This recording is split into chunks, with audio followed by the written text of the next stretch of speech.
بسم الله الرحمن الرحيم. لفظا أو تقديرا تفسير للطلب، طلبا لفظيا بأن تكون آلة الطلب لفظية نحو يا زيد، أو تقديريا بأن تكون آلته مقدرة نحو يوسف عارضا هذا، أو للنيابة نيابة لفظية بأن يكون النائب ملفوظا، أو تقديرية بأن يكون النائب مقدرا كما في المثالين المذكورين، أو للمنادى. وقشي جي من مفعول به کی شروع کړي او ولم ول تعریف کړي او داغه دانوم دغه مسما ده چا باندې چې د فاعل فعل واقع شوی وي. بهم ویلو د دې دوه قاعده دي. اوله قاعده د مفعول به فعل په مفعول به باندې د تقدیم مساله وا. درې صورت یو کله جایز او کله واجب او کله منع. او دیمه مساله هغه د مفعول به د فعل د حذف بیانو. ندیم درې صورت او کله حذف جوازی او صرف قرینی، او کله حذف وجوبی سماعی، او کله حذف وجوبی قیاسی دی. نفس وجوب څلور صورتونه دي، یو د سماع درې ده قیاس.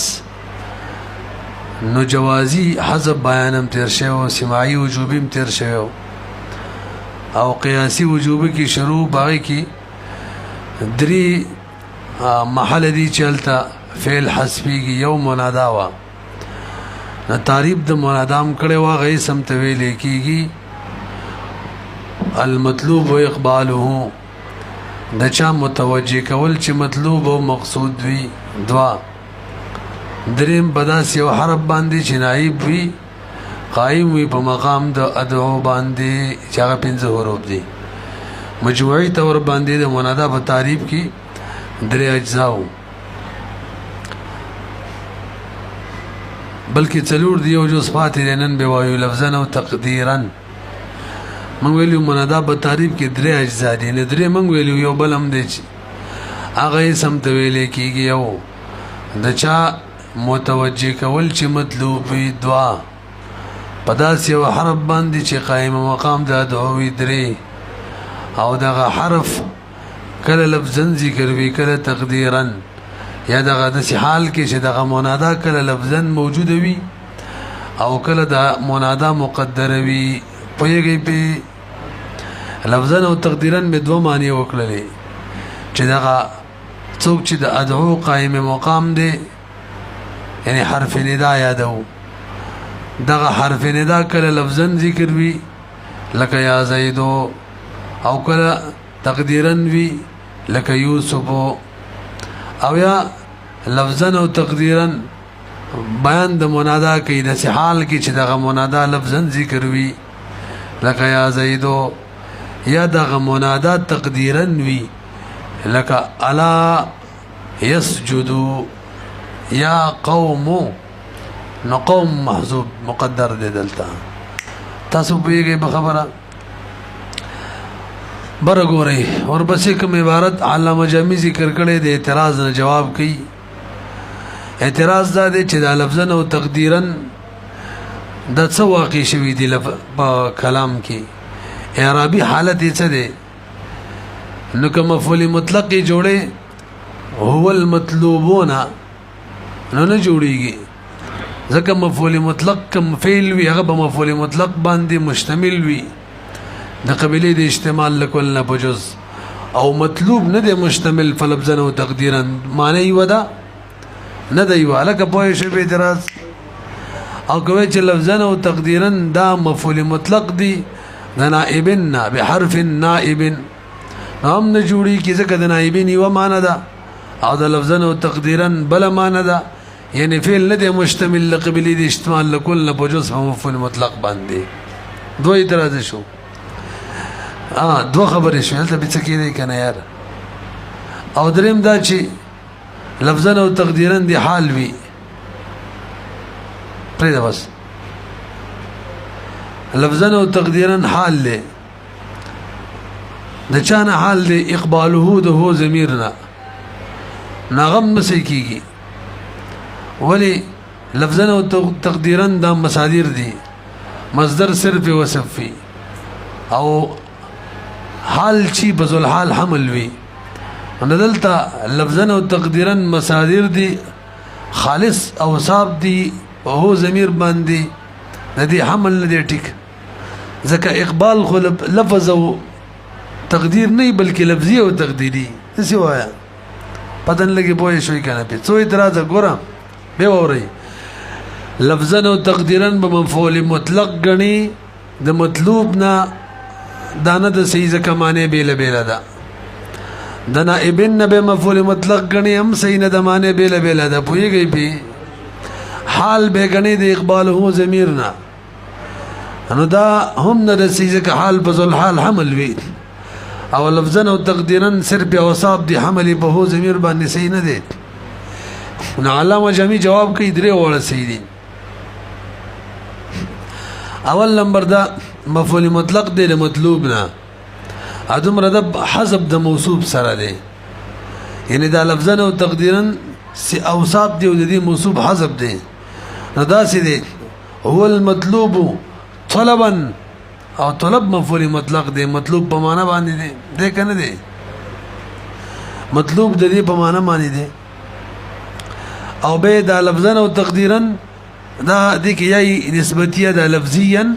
او تقديريا چې حمل د دې په طلبا باندې شي پوه شولې به دیم چې د نائبین مفعول مطلق دی هم سیدا مالک خو بیل معنی لري او لفظا تقديرا بیل دلته حذف د موصوف دی د جواب شو نیابتا لفظيا او تقديريا نیابتا د نائبین په معنا به کنه پدن لګي ورسېدلې کنه همدا څه کوي دا وای ټول نه پیږي یو غټ ډنګې نشته زی غوند کی و ما بینه په کوونه و د ورسټ سیخ کومه هغه دا نور پیږي دې کې دنه په څه خبرې دي دا خو دوا او د څلور سیاسان دي نو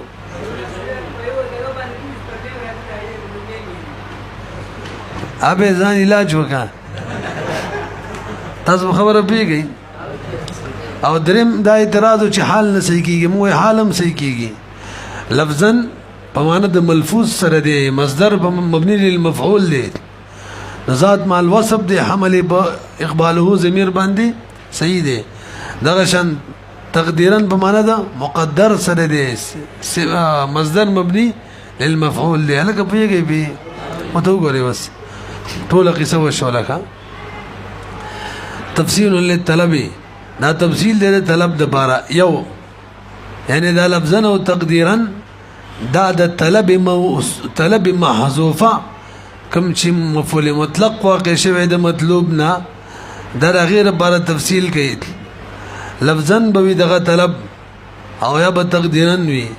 او لفظا او تقديرا کې به طلبا لفظيا طلب لفظي معنا طلب لفظي معنا چې اعلی د طلب پکې بلفظ کی ذکر وی یا زید یا ذکر وی دا طلب لفظي شو او طلب تقديري معنی چې بلفظ کی اعلی د ندا چې دا اعلی د متوجه کول یعنی حرف ندا هغه نه ذکر لفظ کی اي بان تكون اعلی الطلب لفظيه نحو یا زید او تقديريا یا تقديري وی بان تكون اعلی هغه چې اعلی د طلب دا مقدر وی لکه یوسف عارض عن هذا اصل کې یا یوسف دم لفظا او تقديرا دا اوصاف دي د نیابتن د بارغه مفعول مطلق دی د نائبن مفعول مطلق دی پوهیږي به دم ویلو کنه نو د نیابت بلفظي وی لکه یا زید یا تو ګر بزید ادعو ولاړه دا لفظي دا او یا بدن نیابت چی څوک چې دا دو بځې ودرېږي به تقديرا وی لکه یوسف کې یا پټه ده هماغه مثالونه دي اول النیابت یا دا تفصیل د نیابت ای نیابتا لفظیه بان یکون النائب هغه دا چې دا نائب ملفوظ وي او تقديريا یا او تقديريه یا به تقديري وي نیابت بان یکون النائب مقدرا هغه دا چې نائب مقدر وي کما فی المثالین المذکورین او للمنادا یا دا تفصیل د منادا دی او لفظا او تقدیرا حال لی دا حدث حال کی چې دغه اقبال د منادا چې دی دا بلفظا وی منادا بلفظا ذکر وی ملفوظ وی منادا او یا با اقبال د منادا تقدیرا وی یعنی منادا به مقدری لفظ کې به منادا ذکر نوی نو مخ کې دوه کې تفصیل د یا حرف ندا وکړلو چې دوه قسمه نه دلته د اخیری دریم کې تفصیل د منادا کوي او للمنادا یا بدا تفصیل وی د پاره د منادا والمنادا الملفوظ اغه منادا چې ملفوظ وی لکه یا زیدو کې زیدو ملفوظ دی والمقدر یا مقدر لکه الا يسجدو کې قوم مقدر دی الا یا قوم اسجدو پوه شولې به برګوري وس یو باس وشنن سبق کې لفظا او تقديرا کم درې توجيهات وغوش برګوري وس سوال داري بلکې تاسو اعتراض او جواب جوړ کړئ دا وخشي اعتراض دادی په صاحب د کافیه باندې چې تاویلیو هو المطلوب اقباله بحرف نائب منا بعده چې دا به په یو حرف سره چې نائب به اوري اعتراض دا دی چې منادا دا هغه مفعول به نه حسابول چې دغه فعل حذف وي بحسب وجوبي سره غلطه ده اوس اعتراض جوړ شوګه څنګه منادا مبارک کې دوی چې دې فعل حذف ده بحسب وجوبي قياسي سره غلطه ده ځکه دا یا زیدو چې زید دا خو مرفوع ده یا په وجه ده چا په زیدات کا کم دی مثالی یا عبد الله کی وایا مړه بس الته منصوب خبره ده کا څوک یا عبد الله دل کې عبد الله چې تاسو ته منصوب ښکاری کنه دا د فعل په وجه نه د چې فعل حذف دی حذف وجوبي قياسي سره بلکې دا منصوب دی دا یا په وجه باندې وسوال په نه شولې ازمن باس بچا کیو چې مفعول به بوي فعل به حذف وي او منادا مفعول به دا او فعل حذف دی دا غلطه ده دا سره فعل د سره حذف دی نه عامل خود دی یاد د خپل په سوال پوه شوي جواب ته وکړي مولوی صاحب جواب یې دا دی چې اصل کې د منادا کې عامل څوک دی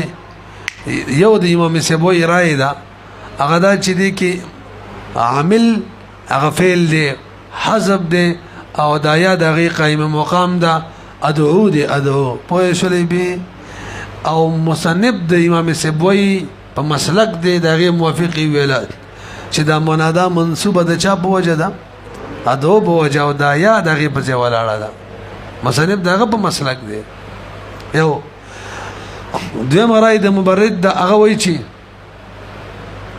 دا یا د خپل عامل لیکه دغه ده کنه دا لري کړه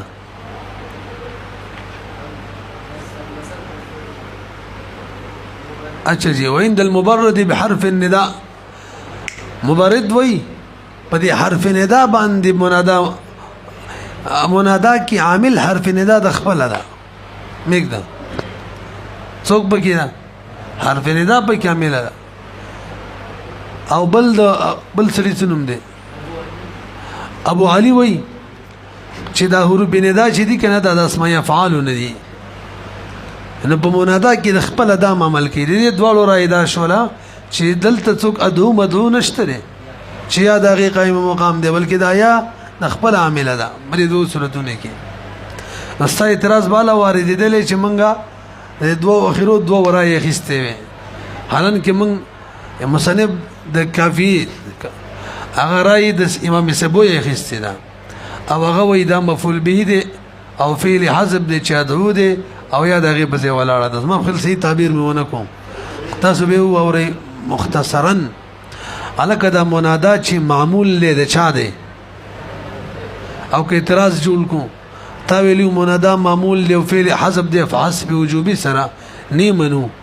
دې کې عامل یاد خپل ده لکه مبرد او ابو علي وای نه جواب دادې مولوی صاحب موږ د امام سبوی برای باندې او هغه وای چې ادعو عامل لحذف دی فحسب وجوبي قياسي سره یا دغه په ځای باندې ولاړ دی پاتې شو د مبرد خبره یا د ابو علي خبره دا غیر ای موافق من خبره نه ده کړې اعتراض بالا وارد دي دله او ته ګورئ کومه وانتصاب المنادى او نصب مناداتا عند السبوي ده پنځ امام السبوي على انه مفعول به هغه د په وجه چې دا مفعول به دي او نصب د منادا د امام السبوي درای موافق على هغه د په وجه چې دا مفعول به دي او د ناصب الفعل المقدر فعل مقدر دي اصل یا زیدو چې ادعو زیدن دي فحذف الفعل ادعو حذف شو حذفا لازما فحذف لازم سرا على وصف ولي وجوبا حذف شو د نفس حذف د باره دلیل لکثرت استعمال زید دي حذف کیم خلق زین ترازی او دویمه وجه ولي دلالتي حرف النداء دلالت کوي و افادته او د وجه دینا چې حرف ندا فائدہ ور کوي فائدته د ادعو ولا فائدہ نه دا دغه په ځای ودرې د قائم مقام او صد مسد شونغه باس په وجوبي سره عذاب شو وعند المبرد او بنز د مبرد باندې هغه وې دا منصوب دی به حرف النداء په وجه او دغه حرف النداء چې دا لسده مسد الفعل دا د فعل بځای ولاړه د نو عمل دی خپل کړي دی دا سینه چی اسماء افعال نه دا وقال ابو علي وي د راي دغه نه بدل دا وي یا عمل کړي دی خو افعال اسماء افعال نه دا او مبرد د اسماء افعال نه ویل او عمل ورکو عامل جوړه ولا وقال ابو علي فبازي كلام خپل کې وي چې ان یا واخواتها او ذي كما خوات دي یا ایا حیا ای حمزه مفتوحه یا دی دا ټول اسماء افعال دي فعلى هذين المذهبين نکدغه اخري دو مذهبون والو نو به من کم باب شروع دی دا بداغین نه بحث من څه شروع دی چې مفعول به به فعل به حذف وجوبي قياسي سره دا خو غنه شو لا يكون من هذا الباب كم باب اي ممن تسب المفعول اغدا چې مفعول منصوب به اغا انتسب چې منصوب المفعول به مفعول به بعامل عامل بوجه كما عامل واجب الحذف چې حذف واجب وي دا غینه خو بیان شو تاسو ورسېدلې ور سره بل مسله ووري الکه پدری وړو مذهبونه کې کاری او مذهب اخلي یا زیدو کې منادا چې ده کنه دا جزء جمله نه ده منادا ځکه جزء جمله مسند مسند الیه وی هغه فعل فاعل جمله فعلیه کی او منادا هم مفعول به دي د امام سبوی بنظمان نو جزء جمله نشولا او د مبرد بنسبان دي هم جزء جمله نه ده هغه وی حرف ندا قائم مقام ده دا جمله د یو جز په ځای باندې او د دې یعنی د فعل په ځای باندې د فعل قائم مقام د حرف ندا او فاعل مقدر ده نو فعل فاعل چره د فعل په ځای باندې یا ولاړه ده او فاعل مقدر ده او بعد شو منادا هغه نه فاعل ده او نه فعل ده نو جزء جمله نشو او بنز د ابو علي باندې هغه وی دایا اسماء افعال نه ده کنه د سی ویلو اچھا جی دا د اسماء افعال نه ده او د کی ضمیر د فاعل هغه مستتر ده نو فعل او فاعل منادا چې نه فعل شو نه فاعل شو ما په دې خري خبره پوه شولې درې وړو رايو کې چې اری ورای اخلي منادا جزء جمله نه ده جزء جمله په جمله فعلیه کې فعل او فاعل وي نه دا نه فعل او نه فاعل د هر وی رای موافق ځکه مفعول به د امام سبوی د رای موافق او فعل فاعل دواړه حذف دي او د مبرد بنس باندې یا په زید فعل دا او فاعل په حذف دی او د ابو علی په ځای باندې یا عامل او فاعل مستتر دی نو به هر صورت دا زید چره دا جزء جمله جوړه نشولا وګورئ دا وعلى المذاهب كلها مثل يا زيدو چره جمله دا پورا جمله دا وليس المنادى احد جزئي الجمله منادى بکی یو جزم د جملې نه دی فاین د سبوي جزء الجمله چې دغه فعل له او فاعل له او دواړه مقدرانی دواړه مقدر دی ادعو او عند المبرد چې دی به څه بل لفظ دی عند المبرد و ورزشته کنه و حرف دا غلط دی ښا و لري کې دی وعند المبرد حرف النداء چې دا دی و حرف لیکل دا و غلط دی حرف النداء چې دا قائم دا قائم دا په مقام دا حدیث زي الجمله الفعل او پاتې شو فاعل والفاعل مقدر نيو بك مقدر شو وعند بعلي احد جزئها اسم الفعل د جمله یو جز اسم فعل چې یادا او اخر ضمیر مستتر دی په دې کې مقدر نه مستتر نسبوي دواړه مقدر ویل مبرد فاعل مقدر ویل دا بل یوم مقدر نه وای البته فاعل بک مستتر وای ويبنى المنادى ملي سه وځه مسله کوي کنه نو یو تعریف د منادا او هغه وستر وسه پوره شوکا اوسرته اعراب د منادا بیانې د منادا څلور اعراب دی وښه شي وتا یو مبني بر ضمه ده بضمم وای مبني په علامت درفه یو او دیم مبني بر فتحه او دریم مجرور او څلورم منصوب منادا څو اعراب شو څلور مبني په علامه درفه باندې شکل منادا معرفه وی مخکنه معرفه وی یا په وجه معرفه شي لکه یا زیدو یو صورت کله مبني بر فتح وی چې کله الف استغاثه ور سره ولګي یا زیدا او کله مجرور وی کله چې لام استغاثه ور سره ولګي یا لزیدن او د دین علاوه چې څومره محلونه دي الته منصوب وي دې په نه شو اصلو اعرابات شو تعریف وشو اوسې بیان اعراب کوي کنه به بیګو نو صاحب د جامع دا خبره ذکر کړي د چې د نسب والټو لکه اخر کړي مبني په علامه درفي مبني په فتحي او مجرور او بنسب مؤخر کړي ولی دې وجه ذکر کړي دا وی کنه لګ ټیم پورا دی نه غلط شو